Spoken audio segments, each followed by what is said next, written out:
Hi, I'm Renee. I'm Tart in the Kitchen, and I am going to show you how I make my challah recipe today. So first you want to gather all of your ingredients.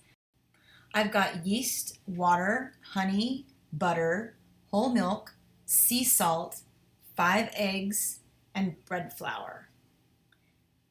Go ahead and separate one of the whites from the rest of the eggs and keep that aside for basting. And next we're going to take our yeast and dissolve it in the water. And then we're going to melt the butter and milk in a saucepan and allow it to cool to 110 degrees before you mix it in with the rest of the ingredients. Now we're going to add the proofed yeast and the salt to this mixture, along with the honey and the eggs. And just whisk them all together until it's smooth. And after that, we're going to add in the flour. And then stir that as best you can. And then once it becomes too difficult to stir, you're going to take it and turn it out onto your counter. And if your dough is very wet at this point, you can use your dough scraper. Every time I make it, it's slightly different. Sometimes it's more stiff, and I think it just depends on the kind of flour you're using and how big your eggs are. But this is a demonstration of how to knead a very wet dough.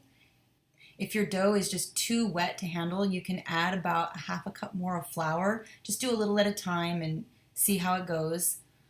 You want to keep it moist, and you want to keep working it for about 10 minutes so that you have developed a pretty good gluten structure.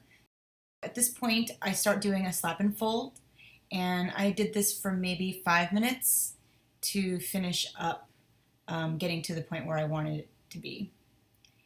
And then after that, you're going to gather it up and put it in your bowl and cover it with a towel. In my case, I use a shower cap, and let it rise for about an hour until it's double in size. And then you're going to punch it down.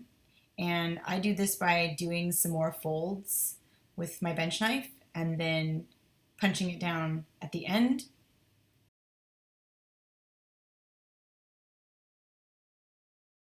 Cover it back up and let it go for another 40 minutes or so. So divide this big ball of dough into 2 equal pieces, and each of those will be for a loaf of bread.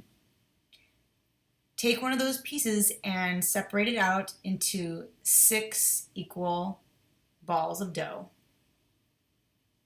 And then you're going to form what I call little cigars. You're going to gather them up, creating a skin tension on the outside, and then roll them into a cigar 4 to 6 inches long and let the gluten relax.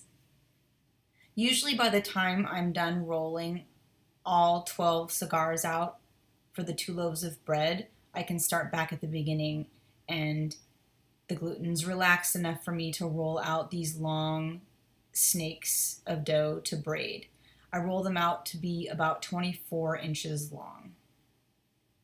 And I do my best to keep them as even as possible and taper the end.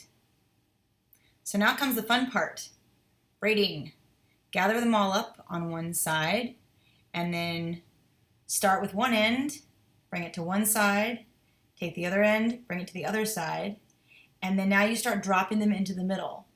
So drop it in the middle and then replace it. And then you drop it in the middle and replace it. And then drop it in the middle and replace it. Drop it in the middle and replace it.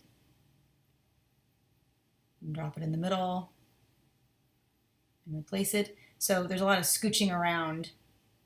And by middle, I mean between the other 2 strands. So you'll have 1 up on either side and then 4 down the center, and that's the middle.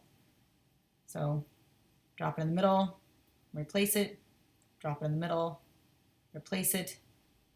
So as you do this, you don't want to braid too tightly. You want to give the dough room to expand.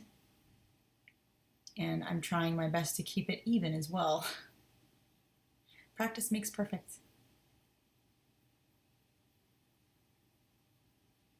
And then when you get to the end, you just kind of fake it till you make it. Get it as close as you can. tuck it under, get your silpat lined cookie sheet, and alley-oop. And then you just kind of straighten it out, fixing any mistakes or bunching.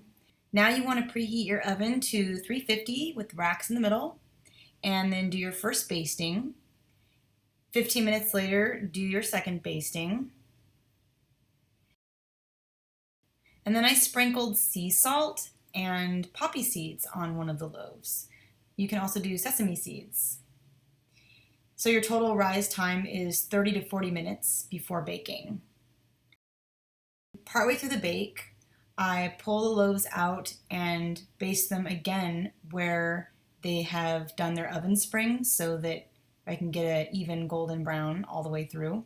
And I also swap shelves and rotate the pan. This is a good way to get an even bake, and by doing two at once. I find if I don't rotate and swap the shelves, one of them gets a little burned and one of them's a little underdone. Okay, here they are. You're going to want to let them cool on a wire rack for at least 30 to 40 minutes and enjoy. Thanks for watching.